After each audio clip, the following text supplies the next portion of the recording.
Chapter 12.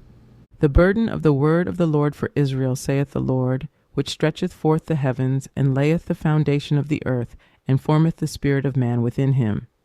Behold, I will make Jerusalem a cup of trembling unto all the people round about, when they shall be in the siege both against Judah and against Jerusalem. And in that day will I make Jerusalem a burdensome stone for all people. All that burden themselves with it shall be cut in pieces, though all the people of the earth be gathered together against it. In that day, saith the Lord, I will smite every horse with astonishment, and his rider with madness, and I will open mine eyes upon the house of Judah, and will smite every horse of the people with blindness. And the governors of Judah shall say in their heart, The inhabitants of Jerusalem shall be my strength, in the Lord of hosts their God. In that day will I make the governors of Judah like an hearth of fire among the wood, and like a torch of fire in a sheaf.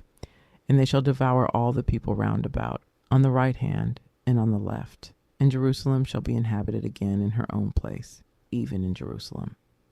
The Lord also shall save the tents of Judah first, that the glory of the house of David and the glory of the inhabitants of Jerusalem do not magnify themselves against Judah. In that day shall the Lord defend the inhabitants of Jerusalem, and he that is feeble among them at that day shall be as David.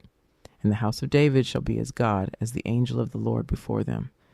And it shall come to pass in that day, that I will seek to destroy all the nations that come against Jerusalem.